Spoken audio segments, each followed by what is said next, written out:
Hi, my name's Dale McKinnon.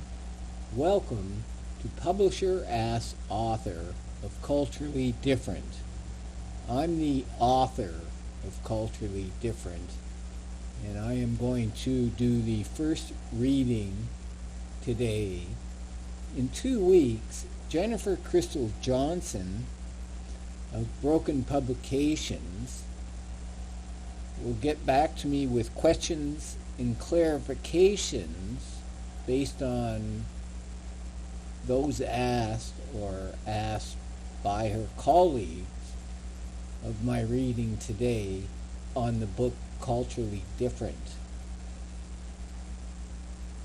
So I'll get that in 2 weeks, and I'll produce a video to answer those questions and make any clarifications that should be required.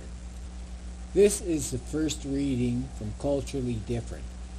She couldn't have known what lay in store for her, for good reason. It was inconceivable. Good morning, Janice greeted her colleagues, who were already in the office. Good morning, they replied in unison. It was another Monday morning, another start to the work week. What's on the agenda? What has to be accomplished? Anything important? Janice wondered. She couldn't think of anything pressing and resigned herself to the fact that it was going to be just another uneventful week.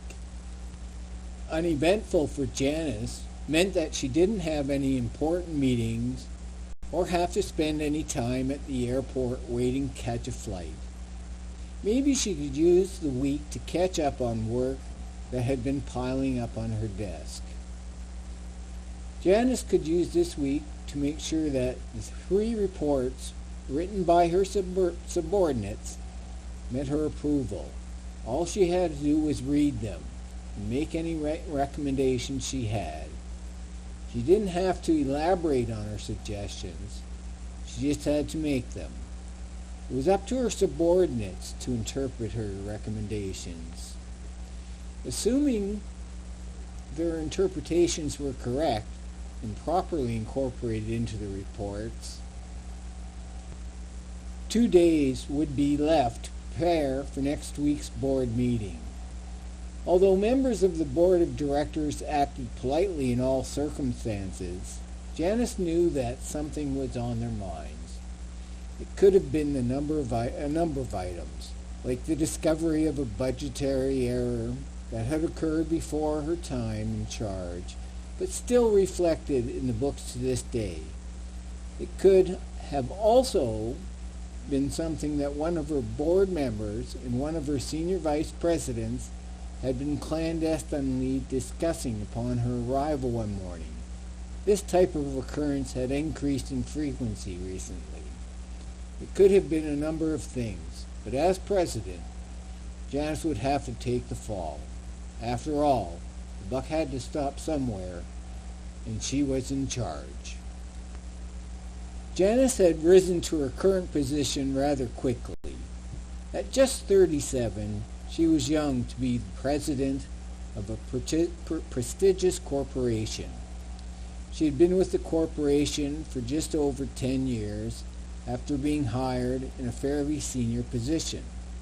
After only 2 years on the job, she got her first promotion. The second one followed just 2 years later. She held the position of senior vice president for only a few years. Now she had been president for just over 3 years. Janice knew that she had done well for herself. Being president of a prestigious corporation was no small feat, and doing so at such a young age was even a bigger feat. Like every morning, Janice made her way to the kitchen for coffee. The kitchen was busy. One of her senior vice presidents, Robert, was there. Mary was there. Tiffany was there. Both Paul and John were there. The assembled group sat, drinking their coffee, engaged in conversation about their weekends. That is the first reading. Thank you.